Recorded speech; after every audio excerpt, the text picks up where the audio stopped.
Kita pendidikan agama itu mesti dari awal inilah kita memberikan pendidikan. Maka tidak salah kalau seandainya ada orang tua yang kemudian memilih tamat dari sini masuk ke MI atau masuk ke pondok pesantren yang kira-kira siap berpisah dengan anaknya. Tapi jarang-jarang ada bisa pisah dengan anaknya, khususnya di usia SD. Mungkin kalau tamat SD, tamat MI, mungkin baru di pondok pesantren, mungkin akan berbeda. Yang tidak biasa berpisah dengan orang tuanya itu sangat berat untuk sekalian yang rahmatullah. Ya, jangan pernah kita berniat memasukkan anak di pondok pesantren, kita membuang anak, itu salah jalannya. Ya, pondok pesantren itu bukan tempat kumpulan anak-anak nakal. Kadang-kadang kan anak tidak bisa dididik, sudah masuk pondok pesantren bela, maka itu juga tidak jalan keluar. Karena kalau seandainya niatnya seperti itu, ibu sekalian rahmati oleh Allah, kita belum tulus. Makanya perlu kita mendidik anak kita itu dari kecil. Nah, bagaimana anak kita ingin punya anak yang soleh dan soleha? Yang pertama, tadi juga pernah saya sampaikan dahulu, selalu menjadi teladan bagi anak-anaknya. Karena anak semakin tumbuh besar, apalagi anak sudah menginjak usia 2 tahun, itu sudah pandai meniru apa yang diperbuat oleh ayah dan ibu. Semakin bertambah umurnya, semakin pula lagi dia pandai daya serapnya. Nah, kalau kita mampu dari kecil itu menghidupkan agama dalam rumah tangga, alangkah indahnya. Bagaimana caranya? Kalau seandainya tiba waktunya sholat, ajak segera anak untuk mengambil air wudhu dan sholat bersama. Syukur bila memang ayahnya punya kesempatan, ajak anaknya pergi ke masjid. Kalau perempuan, sholatlah bersama ibunya di rumah. Itu adalah merupakan tauladan yang baik. Kalau kita kan enggak, suka banyak menanggung, nanggung masak, kaget baiklah, capek niat sebentar baiklah. Memang pembiasaan itu tidaklah mudah.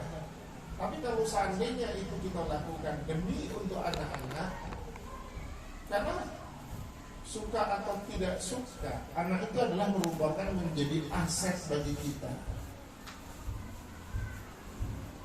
Aset amaliyah yang pahalanya akan terus mengalir buat ayah dan ibu ini kalau kita pandai mendidik.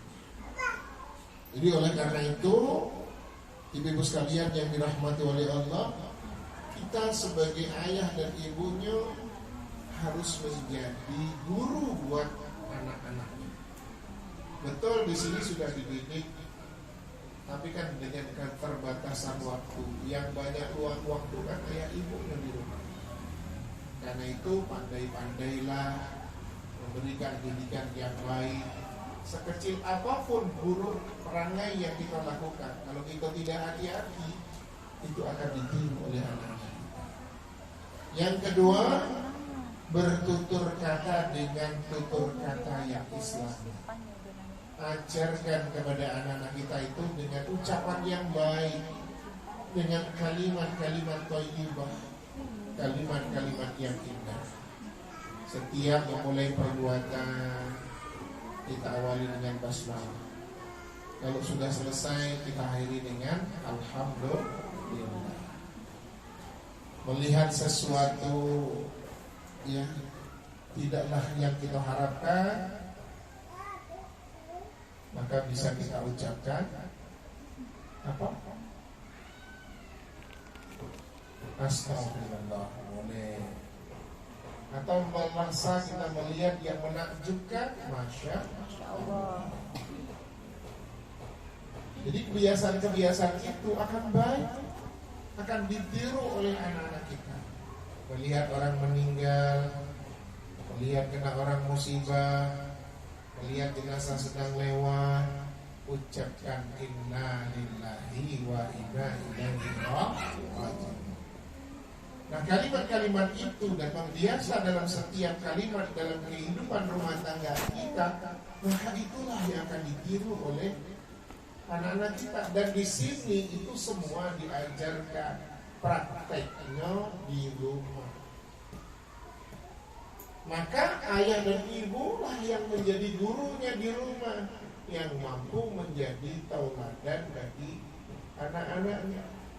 Kalau kita tidak bisa menjadi guru yang baik, ya itulah yang akan kita peroleh. Maka jangan mudah kita menyalahkan anak, padahal itu hasil didikan kita. Jangan kita menganggap anak-anak nakal kecil itu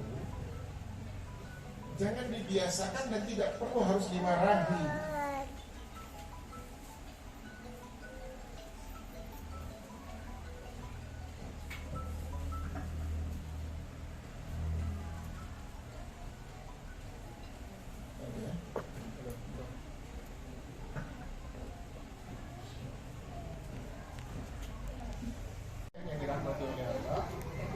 Yang kadang-kala itu tidak mengaruh dalam pikiran kita, dianggap itu yang biasa.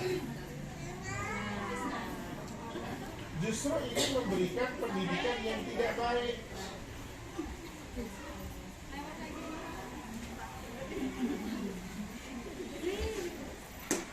Kadang yang biasa saja, Bu, kita ngasih makan dengan anak kita.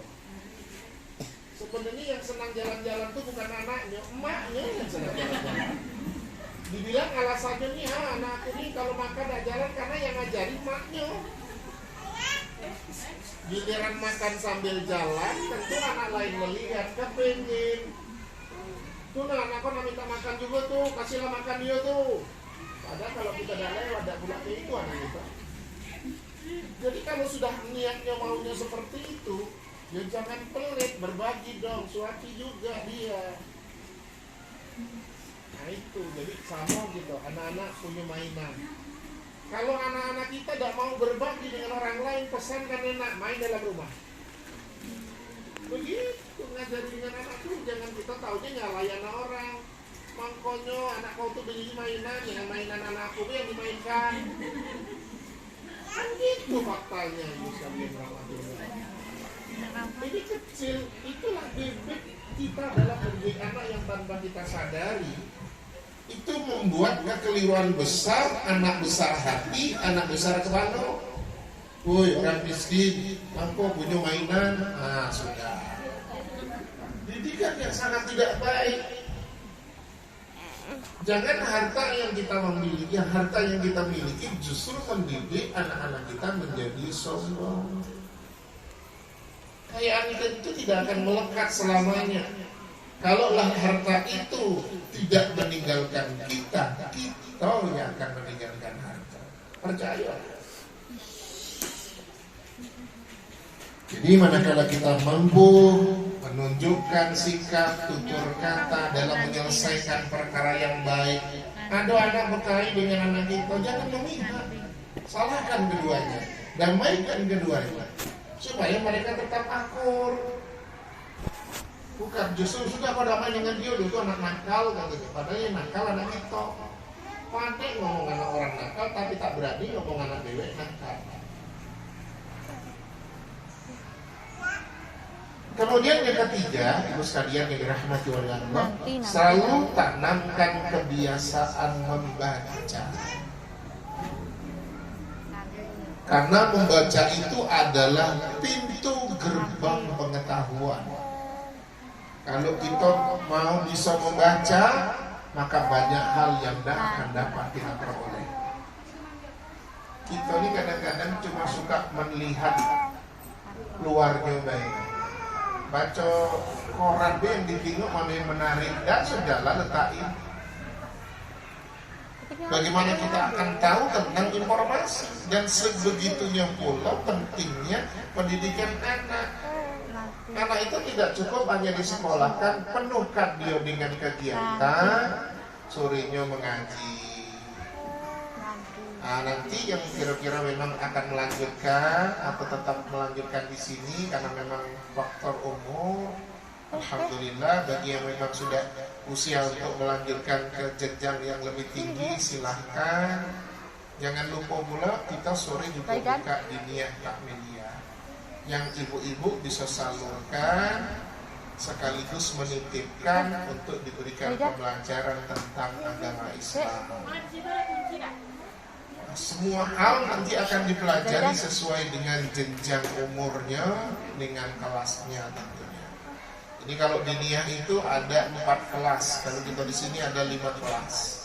Kalau kelas 1 dan kelas 2 namanya kelas idadi, kelas persiapan.